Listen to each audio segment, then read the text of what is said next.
Hello and welcome to Coda Guitar's Level 1 lesson on open chords. Today we're going to be looking at some four-fingered major chords.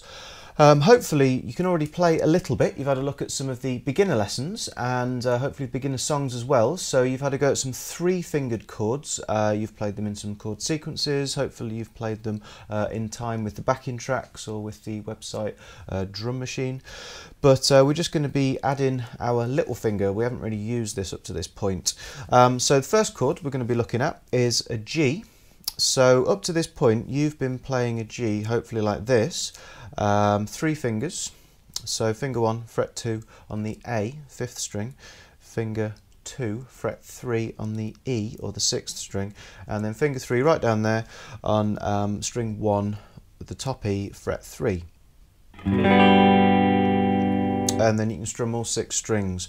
Now all we're going to be doing is we're just literally going to be lifting our third finger up onto fret 3 of the 2nd string of the B and then tucking our little finger underneath onto the top E where the 2nd finger was previously. Now it sounds really similar, okay, possibly the four-fingered one slightly more positive sounding, but the main benefit of playing it is that sometimes it makes it easier to change between chords when we put this version of the G in certain chord sequences. Because often you'll get like common notes. There's a free beginner lesson on chord changing and common notes if you don't know what I'm talking about. Common notes between the different chords, that is. So just a very quick recap. Like I said, hopefully you can actually play your basic three-fingered chords okay, but just remember it's really important to think about which part of the end of your finger you actually use to fret the string with.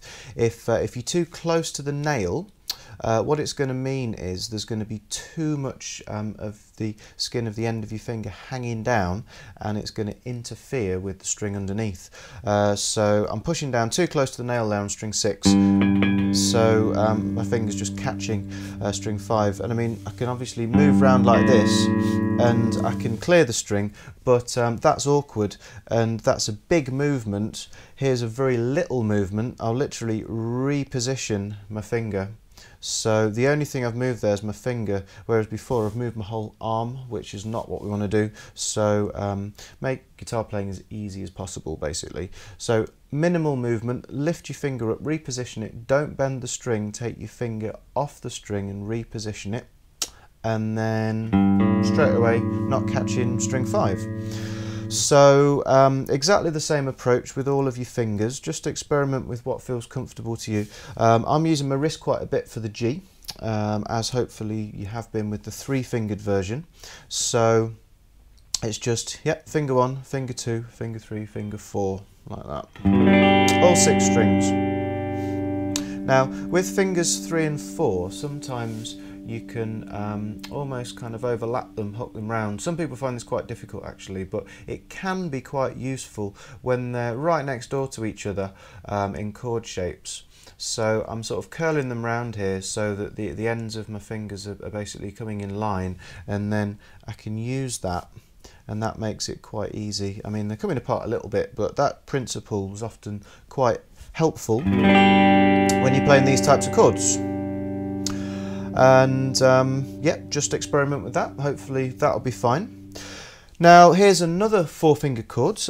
This one is a C add 9. Okay, it's a major chord. It's a C chord with an extra note added, hence the add 9 in the name of it.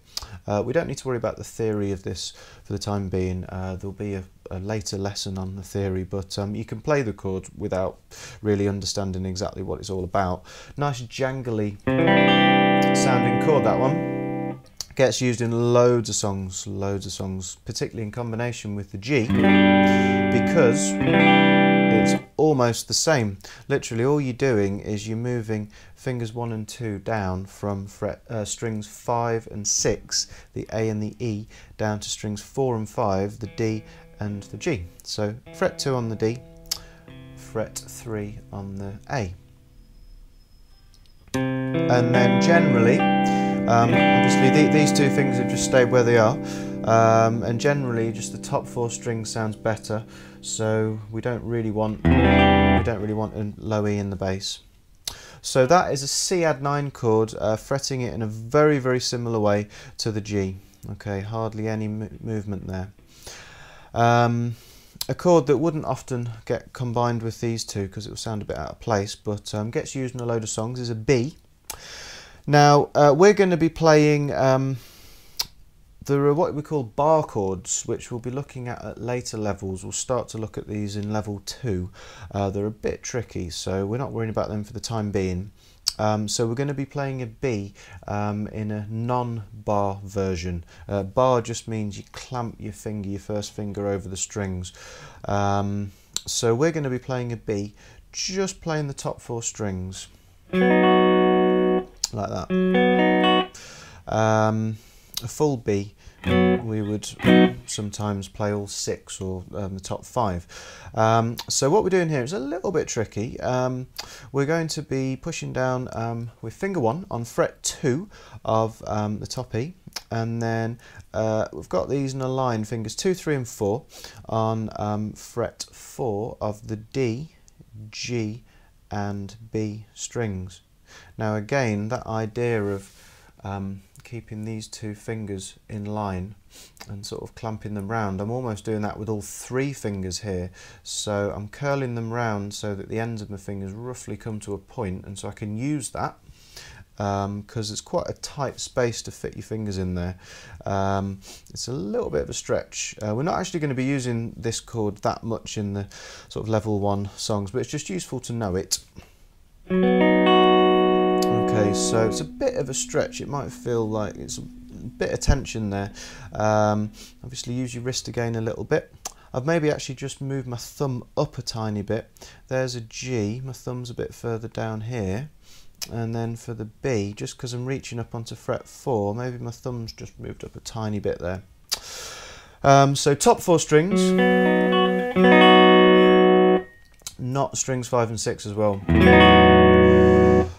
That's sounding a little bit vague, a bit muddy in the bass there, because like I said, the full B is a bar chord where we'll actually be fretting the bottom strings as well. So there's 3 4-fingered open major chords. You can combine that with hopefully the other chords you can play from beginner level, A, C, D, E. There was an F major 7. We're not playing a full F or F minor yet at level 1 because these involve bars as well, so we're going to be looking at those at level 2, G, and then there was obviously the minor chords, A minor, E minor, D minor and so on. So have a go popping these into different sequences and try and come up with your own, basically writing songs if you do that. And obviously look at the other lessons on strumming patterns and open strums in between chords, so you can start combining different lessons. These chords, particularly the G and the C add 9, get used a lot in our level 1 songs. So level 1 acoustic and level 1 melodic rock, and also level 1 classic rock, I believe they all use 4-fingered G, C add 9, and you can learn those in detailed lessons and have a go with full band play along tracks at different speeds, so it feels like you're actually playing in a band straight away. So that's it, fairly short lesson. I hope you enjoyed it, and we'll see you here again soon on Coda Guitar.